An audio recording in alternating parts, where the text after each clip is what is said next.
بسم اللہ الرحمن الرحیم۔ باب الغسل من بول الصبی،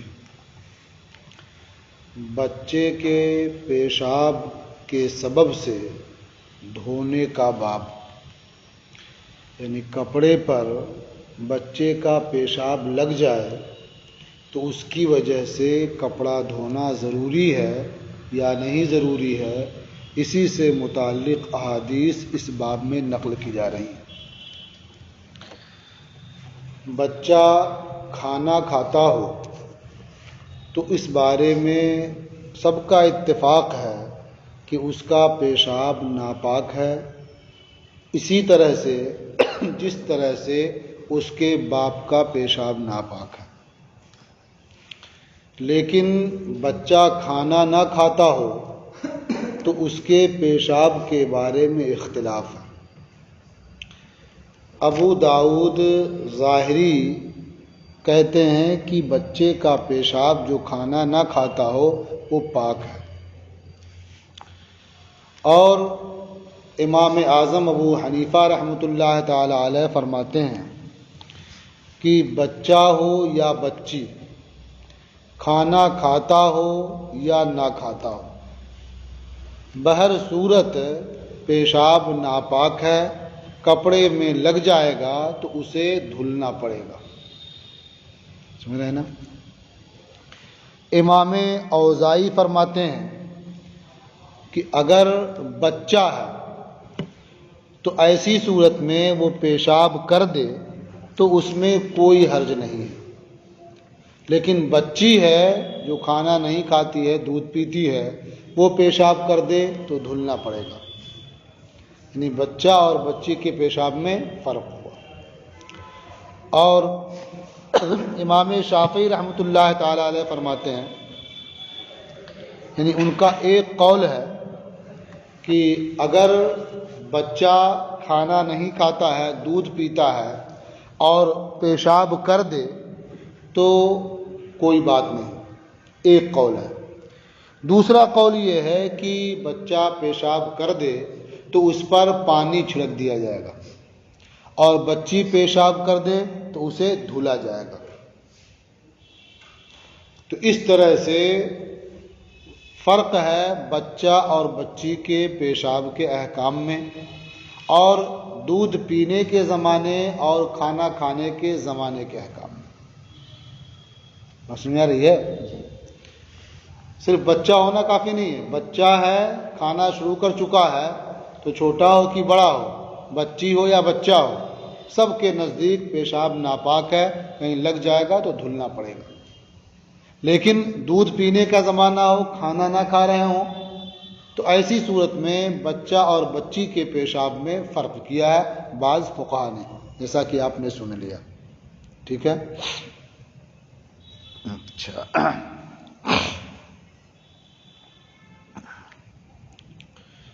جو کہتے ہیں کہ بچہ اور بچی کے پیشاب میں کوئی فرق نہیں ہے، وہ یہ کہتے ہیں کہ مرد اور عورت کے پیشاب میں کوئی فرق نہیں ہے، دونوں کا حکم ایک ہے۔ تو بچہ اور بچی، ان دونوں کے بارے میں بھی عقل یہی کہتی ہے کہ ان کے پیشاب میں بھی کوئی فرق نہ ہو، دونوں کا حکم ایک ہی ہو۔ جو کہتے ہیں نہیں بچہ اور بچی کے پیشاب میں فرق ہے، وہ کہتے ہیں کہ آثار مختلف وارد ہیں، بچے کے پیشاب کے تعلق سے اور بچی کے پیشاب کے تعلق سے آثار مختلف وارد ہیں، تو لگتا ہے کہ فرق ہونا چاہیے دونوں میں۔ تو جن کے یہاں کوئی فرق نہیں ہے، وہ کہتے ہیں جو آثار اس قسم کے وارد ہیں جس سے فرق سمجھ میں آتا ہے، وہ آثار قوی نہیں ہیں، یا ان آثار کی وضاحت کی گئی ہے اور اس کی تشریح کی گئی ہے جس سے یہ معلوم ہو جاتا ہے کہ وہ فرق یہاں نہیں ہے، صرف کلمات کا فرق ہے، الفاظ کا فرق ہے۔ دیکھیے، اخبرنا مالک حدثنا الزہری عن عبید اللہ ابن عبد اللہ،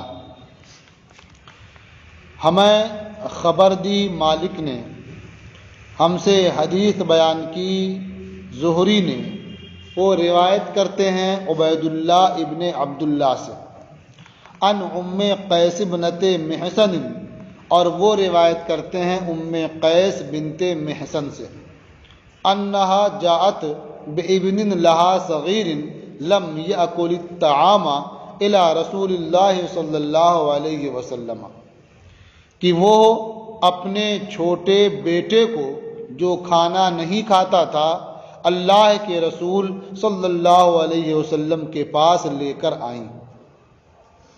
فوضعه النبی صلی اللہ علیہ وسلم فی حجرہ، یہ ہا پر زبر یہ زیادہ مشہور ہے اور ضمہ بھی پڑھ سکتے ہیں، تو سامنے لکھا ہوگا آپ کے نا بفتح الحا علی الاشہر، تو فی حجرہ یہ زیادہ مشہور ہوا، اور ہا پر پیش پڑھیں تو یہ بھی پڑھ سکتے ہیں۔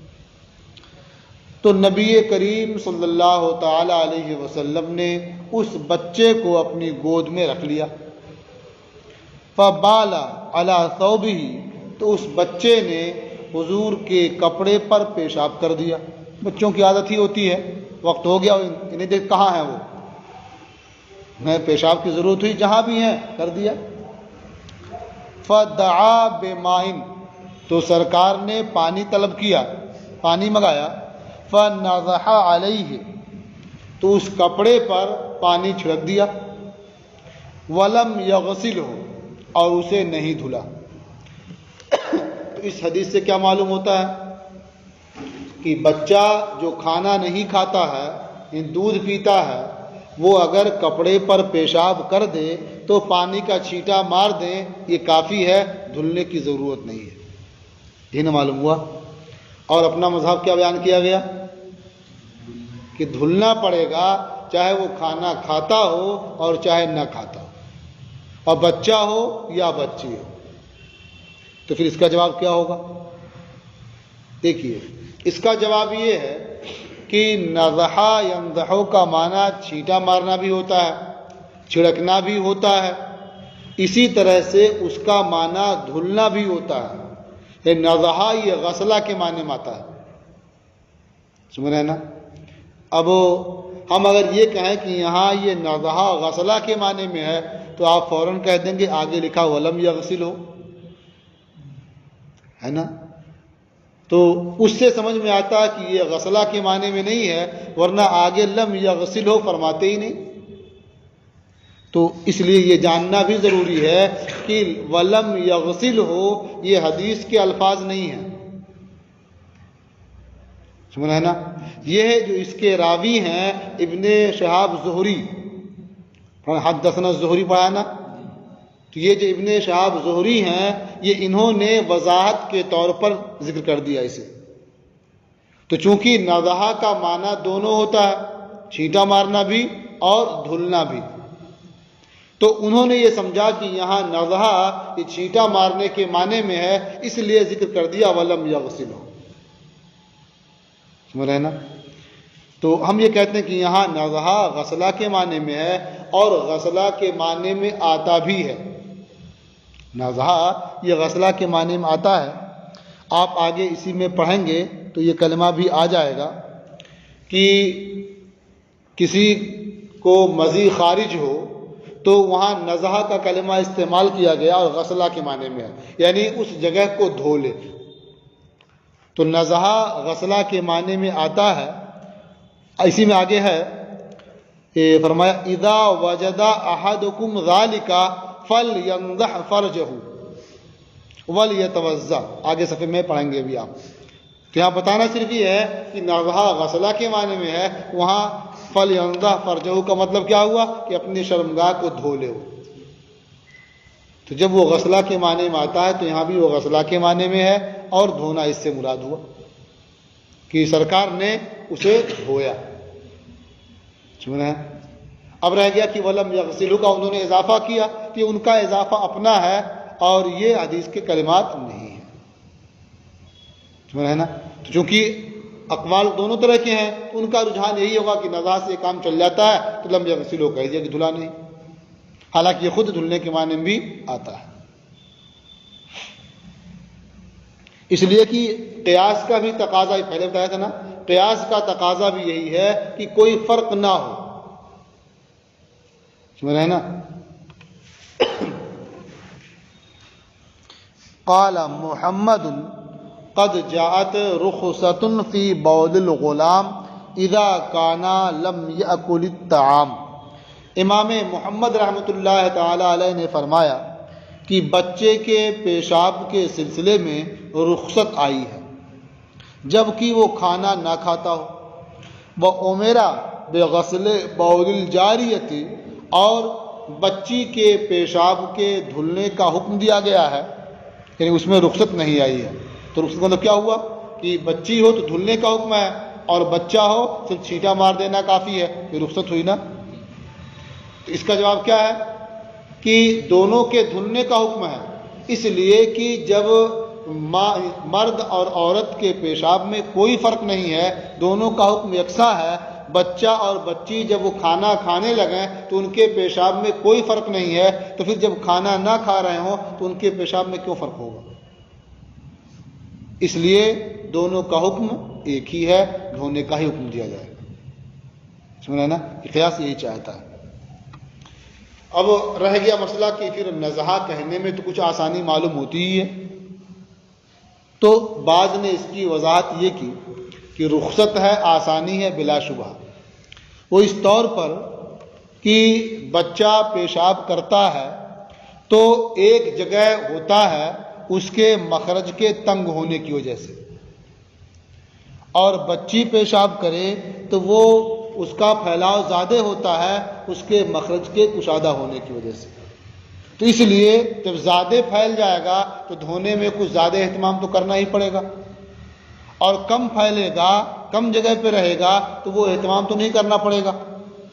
تو جو فرق معلوم ہوتا ہے وہ صرف اسی بنیاد پر، سمجھا نا؟ ورنہ بچہ بھی اگر ویسے پیشاب کر دے، ادھر ادھر پھیلا دے ہر جگہ، تو اسی اہتمام سے پاک کرنا پڑے گا اسے بھی۔ وَغَسْلُهُمَا جَمِيعًا أَحَبُّ إِلَيْنَا، فرماتے ہیں اور دونوں کا دھلنا، یعنی بچہ پیشاب کرے یا بچی پیشاب کرے، دونوں کا دھلنا یہ ہمارے نزدیک زیادہ بہتر ہے، پسندیدہ ہے۔ کیوں؟ اس لیے کہ نزہہ کے بارے میں یہ چھڑکنے کا معنی سمجھ میں آتا ہے، غسلہ کا بھی احتمال ہے، لہذا دھل لیں گے تو یہ قوی پر عمل ہوگا اور بلا شبہ وہ بہتر ہوتا ہے۔ کہتے ہیں وَغَسْلُهُمَا جَمِيعًا أَحَبُّ إِلَيْنَا، اور دونوں کے پیشاب کو دھو لینا یہ ہمارے نزدیک زیادہ بہتر ہے۔ وَهُوَ قَوْلُ أَبِي حَنِيفَةَ، اور یہی امام اعظم ابو حنیفہ رحمۃ اللہ علیہ کا قول ہے کہ بچہ پیشاب کرے یا بچی پیشاب کرے، وہ کھانا کھاتے ہوں یا صرف دودھ پیتے ہوں، ہر صورت میں دھلنا ہے اسے۔ اخبرنا مالک اخبرنا ہشام بن عروۃ عن ابیہ عن عائشہ رضی اللہ عنہا، ہمیں خبر دی مالک نے، ہمیں خبر دی ہشام ابن عروہ نے، وہ اپنے والد عروہ سے روایت کرتے ہیں، وہ ام المومنین حضرت عائشہ رضی اللہ تعالی عنہا سے روایت کرتے ہیں، انہا قالت، کہ ام المومنین نے فرمایا، اتی النبی صلی اللہ علیہ وسلم بصبی، نبی کریم صلی اللہ تعالی علیہ وسلم کے پاس ایک بچے کو لایا گیا، فبال علی ثوبہ، تو اس بچے نے حضور کے کپڑے پر پیشاب کر دیا، فدعا بماء، تو حضور نے پانی طلب کیا، پانی منگایا، فاتبعہ ایاہ، اور حضور نے پانی اس کے پیچھے لگا دیا، یعنی بہا دیا، جہاں پیشاب لگا تھا اس پر خوب پانی بہا دیا۔ قال محمد وبہذا ناخذ، امام محمد رحمۃ اللہ علیہ نے فرمایا کہ اسے ہم اختیار کرتے ہیں، تتبعہ ایاہ غسلا، یعنی آپ پانی پیشاب کے پیچھے بہا دیں دھلنے میں، یعنی جب دھلنا ہو تو اس اچھی طرح سے دھلیں، پانی اس کے پیچھے بہتا جائے، جب پانی بہہ جائے گا تو پاک ہو جائے گا وہ، حتیٰ تنقیہ، یہاں تک کہ تم اسے ستھرا کر دو، ایسا نہیں خالی پانی چھڑک دیا تو کافی ہو گیا، بلکہ پانی اس پر گراتے جاؤ کہ پانی بہہ جائے یہاں تک کہ تم اسے خوب ستھرا کر دو۔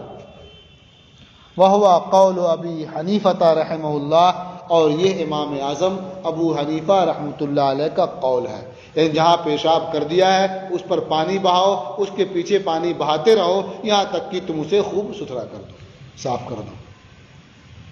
تو اس سے معلوم ہوا کہ دھلنا یہ ضروری ہے، چاہے وہ بچہ ہو یا بچی ہو۔ اب اس کے پیچھے پانی لگا دیا، ابھی پانی بہا دیا، دھلنے کے معنی میں ہوا یہ ایک باب ختم ہو گیا آپ کا۔ باب الوضوء من المذی، مذی کے سبب سے وضو کا باب۔ یہ جو پانی مرد کے پیشاب کے راستے باہر آتا ہے اس کی مختلف صورتیں ہوتی ہیں۔ مثلا ایک صورت تو پیشاب کی ہے جو بہت معروف ہے اور بہت وقوع ہوتا ہے اس کا۔ کبھی دیکھتے ہوں گے کہ پیشاب کے بعد کچھ گاڑھا پانی ٹپکتا ہے، تو اس کا دوسرا نام پیشاب نہیں ہے، اس کا دوسرا نام ہے، اسے ودی کہتے ہیں، سمجھ رہے نا۔ اور کبھی ایسا ہوتا ہے کچھ لوگوں کو کہ جماع کی بات کرنے سے یا مرد کا اپنی بیوی کے ساتھ ہنسی مذاق کرنے سے کچھ سفید شفاف پانی باہر آ جاتا ہے، تو اسے کہتے ہیں مذی۔ اس کی وجہ سے غسل واجب نہیں ہوتا ہے، صرف اس جگہ کا دھل لینا کافی ہوگا، تو وہ وضو کرے گا اور نماز پڑھ سکتا ہے، تو اسے مذی کہتے ہیں۔ یہاں اسی کا ذکر ہے۔ اور جماع کرنے کے وقت شہوت کے ساتھ جو گاڑھا سفید پانی نکلتا ہے اسے منی کہتے ہیں، جس سے بچے کی تخلیق ہوتی ہے۔ یہ مختلف صورتیں ہو گئی، یہاں ایک صورت کا بیان ہے مذی کا۔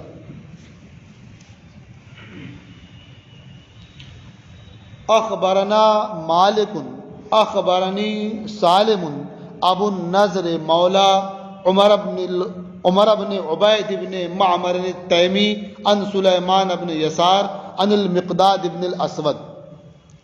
ہمیں خبر دی مالک نے، مجھے خبر دی سالم ابو النضر نے، جو عمر ابن عبید ابن معمر تیمی کے آزاد کردہ ہیں۔ وہ روایت کرتے ہیں سلیمان ابن یسار سے، وہ روایت کرتے ہیں مقداد ابن اسود سے، ان علی ابن ابی طالب رضی اللہ عنہ امرہ ان یسأل رسول اللہ صلی اللہ علیہ وسلم عن الرجل اذا دنا من اہلہ فخرج منہ المذی، کہ علی ابن ابو طالب رضی اللہ تعالی عنہ نے انہیں حکم دیا۔ کس کو حکم دیا؟ مقداد ابن اسود کو۔ حضرت علی نے مقداد ابن اسود سے کہا کہ وہ اللہ کے رسول صلی اللہ تعالی علیہ وسلم سے پوچھیں عن الرجل، اس مرد کے بارے میں۔ کس مرد کے بارے میں؟ کہ اذا دنا من اہلہ، کہ جو مرد اپنی بیوی سے قریب ہوتا ہے فخرج منہ المذی، تو اس سے مذی کا خروج ہو جاتا ہے۔ ماذا علیہ، اس پر کیا ہے؟ یعنی جماع کرنے سے پہلے اس کے ساتھ باتیں کرنے سے، پیار محبت کی، اس سے پانی کا خروج ہو جاتا ہے، اسے مذی کہتے ہیں۔ تو اب کیا اس پر حکم ہوگا؟ کیا غسل کرنا پڑے گا یا وضو کرنا پڑے گا یا کچھ بھی نہیں؟ ماذا علیہ، اس پر کیا ہے؟ اب ایک شبہ یہ ہو رہا تھا کہ یہ دین کی بات تھی، مسئلہ تھا، تو خود کیوں نہیں پوچھ لیا؟ ان سے کہا کہ پوچھ کے بتاؤ مجھے۔ تو اس شبہ کا ازالہ کر رہا ہے کہ میں خود کیوں نہیں پوچھ رہا ہوں۔ کہتے ہیں فَإِنَّ عِنْدِي ابْنَتَهُ، کیونکہ میرے نکاح میں حضور کی بیٹی فاطمہ ہے، اور اس میں بیوی کے پاس جانے کا ذکر ہے، تو اس لیے مجھے یہ مسئلہ حضور سے پوچھنے میں شرم آ رہی ہے، اس لیے تم پوچھ لو کہ اگر کوئی آدمی ایسا ہو تو اس کے بارے میں کیا ہو۔ فرمایا فَإِنَّ عِنْدِي ابْنَتَهُ، کیونکہ میرے نکاح میں ان کی صاحبزادی ہیں، وَأَنَا أَسْتَحِي أَنْ أَسْأَلَهُ، اور مجھے حیا آ رہی ہے کہ میں حضور سے یہ مسئلہ دریافت کروں۔ فقال المقداد، تو مقداد ابن اسود نے بتایا، فسألته، تو میں نے حضور سے پوچھا یہ مسئلہ۔ فقال، تو حضور نے ارشاد فرمایا، اذا وجد احدکم ذالک، جب تم میں سے کوئی یہ صورت پائے، یعنی کسی کے لیے مزی کا خروج ہو جائے، فَلْيَنْضَحْ فَرْجَهُ، لیکن نضح کا لفظ یہاں بھی ہے، سینے کی مزی نکل جائے چھینٹا مار دو اور پھیل جائے، بلکہ کیا کہا؟ فَلْيَنْضَحْ فَرْجَهُ، تو اپنی شرمگاہ کو دھو لے، جہاں بھی وہ پانی لگا جہاں پہنچا اسے دھو لے، وَلْيَتَوَضَّأْ وُضُوءَهُ لِلصَّلَاةِ، اور نماز کے لیے وضو کرنے کی طرح سے وضو کرے، جیسے پیشاب کرتا ہے تو اس جگہ کو دھل لیتا ہے اور اس کے بعد وضو کر کے نماز پڑھ لیتا ہے، اسی طرح سے مزی کا خروج ہو جائے تو اس جگہ کو دھو لے اور وضو کر کے نماز پڑھے۔ اخبرنا مالک اخبرنی زید بن اسلم عن ابی، ہمیں خبر دی مالک نے، مجھے خبر دی زید ابن اسلم نے، وہ اپنے والد سے روایت کرتے ہیں، ان عمر بن الخطاب رضی اللہ عنہ قال، کہ حضرت عمر ابن خطاب رضی اللہ تعالی عنہ نے فرمایا، انی لأجدہ یتحدر منی مثل الخریزہ، انہوں نے فرمایا کہ میں اسے یعنی مزی کو پاتا ہوں اس حال میں کہ وہ مجھ سے موتی کی طرح سے ٹپکتی ہے، یعنی جو کہ وہ پانی گاڑھا ہوتا ہے تو پیشاب کی طرح سے سرعت سے نہیں آتا، تو ایک ایک قطرہ ٹپکتا ہے، تو فرمایا کہ مجھ سے موتی کی طرح سے وہ ٹپکتا ہے۔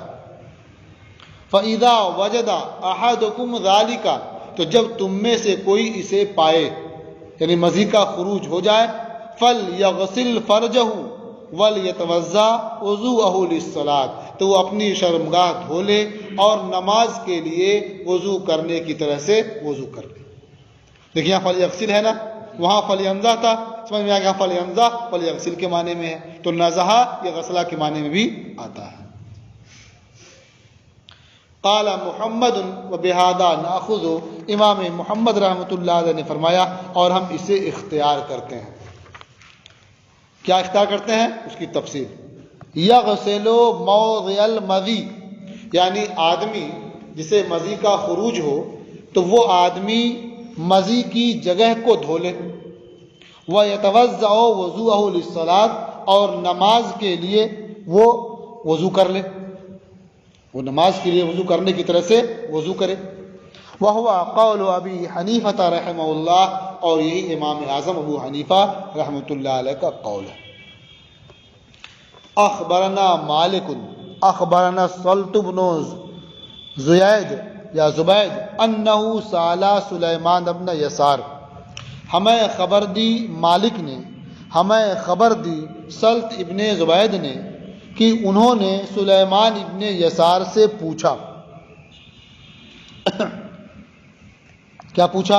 ان بلل یجدہ، اس طری کے بارے میں جو آدمی پاتا ہے یا آدمی پائے، فقالا، یہاں طری سے مراد کیا ہے؟ کوئی مزید، فقالا انضح ما تحت ثوبک بالماء والہا عنہ، انہوں نے فرمایا کہ اسے دھو لو جو تمہارے کپڑے کے نیچے ہے، یعنی اپنی شرمگاہ کو دھو لو پانی سے، والہا عنہ، اور اس سے بے پرواہ ہو جاؤ، اس سے غافل ہو جاؤ، یعنی اب اس کے بارے میں کچھ خیال ہی مت لاؤ، پانی سے دھو لو، وہ تم پاک ہو گئے، اب جب نماز پڑھنے کا ارادہ وضو کرو، نماز پڑھو۔ قال محمد وبہذا ناخذ، امام محمد رحمۃ اللہ علیہ نے فرمایا کہ اسے ہم اختیار کرتے ہیں، اذا کثر ذلک من الانسان، جب یہ چیز یعنی مزی کا خروج انسان سے زیادہ ہونے لگے، وادخل الشیطان علیہ فیہ شک، اور شیطان اس پر اس بارے میں شک داخل کرے، تو پھر کیا کرے؟ وہ شرمگاہ کو دھو لے اور غافل ہو جائے۔ وہو قول ابی حنیفہ رحمہ اللہ، اور وہ امام اعظم ابو حنیفہ رحمۃ اللہ علیہ کا قول ہے۔ پیشاب کے بارے میں بھی اس طرح کی بات کہی گئی ہے۔ کبھی ایسا ہوتا ہے کہ آدمی پیشاب کرتا ہے اور دھل کر کے آ جاتا ہے، پھر اس کو لگتا ہے کہ ایک دو قطرہ پھر آ گیا، اور اس کے چکر میں وہ پڑتا ہے تو کبھی اس کو اطمینان نہیں ہوتا ہے کہ میں نے دھل لیا اور اس کا قطرہ نہیں آیا، تو جس کو اس طرح سے کثرت سے شبہ ہونے لگا ہو تو اس کے لیے حکم یہ ہے کہ وہ پانی سے دھل لے آرام سے، اور اس کے بعد جو پاجامہ پہنا ہے یا جو بھی کپڑا پہنا ہے اس پر بھی پانی کا چھینٹا مار لے، اور اس کے بعد بے پرواہ ہو جائے۔ اس لیے کہ اب شیطان دل میں ڈالے گا کہ ہو سکتا ہے ایک آدھ دو قطرہ اور آ گیا، سوچے گا نہیں جو میں نے چھینٹا مارا وہی ہے، تو شیطان کے وسوسے سے وہ محفوظ ہو جائے گا۔ سمجھا ہے نا؟ تو جس طرح مزید بھی کثرت سے اگر آئے تو اس چکر میں پڑے گا تو ہر دم دھلتا پریشان گھومتا رہے گا، تو اس لیے وہ ایسا عمل کرے اس سے غافل ہو جائے، اگر واقعی آ گیا اگر واقعی تو پھر دھلے۔ ہاں اگر یقین سے معلوم ہو گیا، شک اور شبہ نہیں ہے، اسے دھلے اس طرح جا کر کے، اور جہاں لگ گیا ہے اسے بھی دھل لے۔ یہ تو وہ صورت ہے نا شیطان اس کے بارے میں اس پر شک پیدا کر رہا ہو، تو اس سے بچنے صورت یہی ہے کہ دھل کے اطمینان سے چھینٹا وغیرہ مار لے۔ اب یہ خیال آئے گا نا کہ شاید ہو گیا ہو، کہ شاید جو چھینٹا مارا تھا وہی والا ہوگا، یہ تو مطمئن ہو جائے گا نا وہ۔ یہ باب بھی ختم ہوا اور آپ کا سبق بھی مکمل ہوا آج کا۔